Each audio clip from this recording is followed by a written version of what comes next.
Hi, we're doing a book report on 90 Minutes in Heaven. It's about a guy who died and he went to heaven for 90 minutes. And so how he died was he got hit by a semi truck while he was driving on a bridge. and after so he was hit, and then 30 minutes after the accident, all the police people and the ambulance came, and this one guy who was in a car, just waiting in line, not in line, but in traffic, came up to the police and was like, "Can I pray for the guy who died in the car accident?" He's like, "No." And he's like, "Yeah." And the other guy's like, "No, you can't because he's dead." And he's like, "But I know, but God's telling me I need to pray for him." He's like, "No, you can't." He's like, "Please, can I?" And then the guy, he's like, "Okay, fine, you can go pray for him." And he's like, "Okay." And then, so he went and prayed for him in the car, and then, he prayed for him in the car for 130 minutes, or 100 minutes, and then, just for a really long time. And then he prayed for him for a long time. And minutes. Oh, for an hour. 90? Okay. Just for an amount of time. An hour and 6 minutes. Okay, go. An hour and 30 minutes. And then he prayed for him, and then he started singing a hymn to Don, the guy who died. And then all of a sudden, the guy, Don, who died, just started waking up and singing the hymn with him. And then he's like, "Oh my gosh, he's alive, So then he went and Dick, the guy who was praying for him, went and got the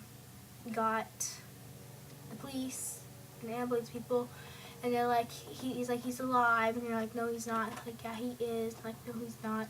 And they're like, "Yes, he is." And then stop.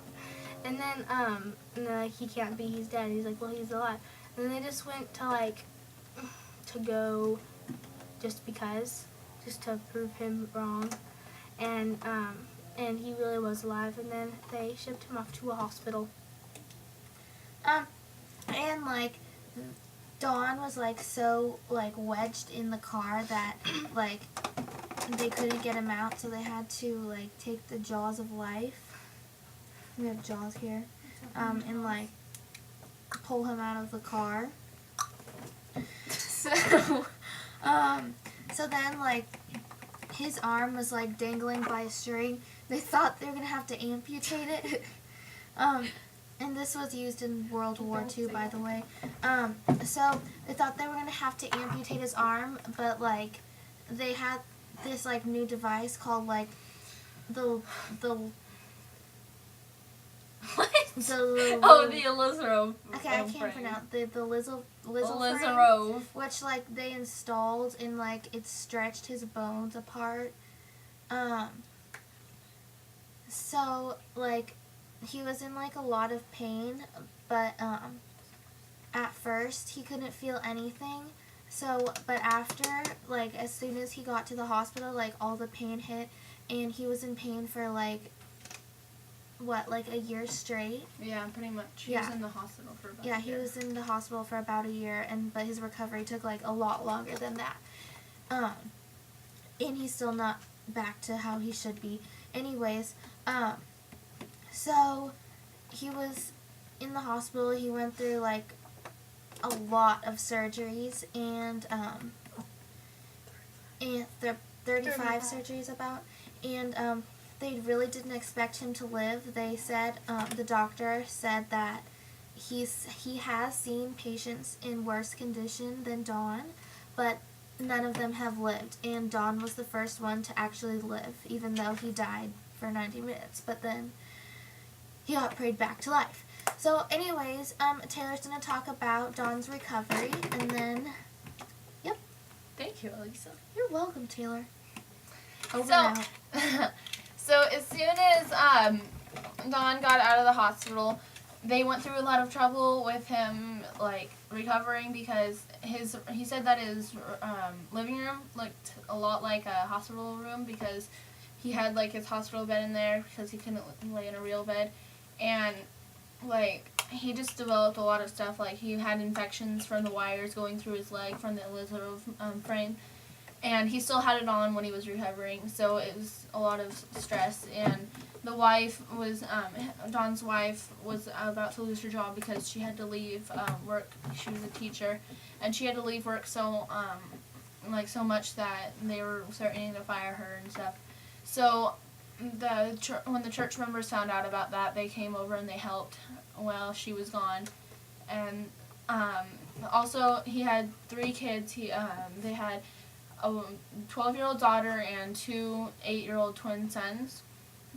And they weren't living at home. Like the twins were living in New Orleans with their grandparents, and the daughter was staying with a friend.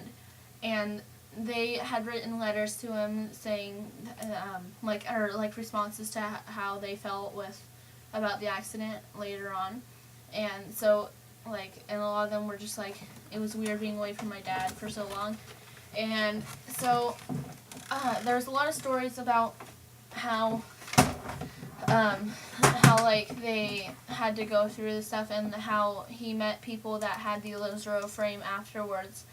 And one of the stories is he met a friend that, he met a boy that had it, and all of them just had so much stress, it was so much pain that they just couldn't handle it.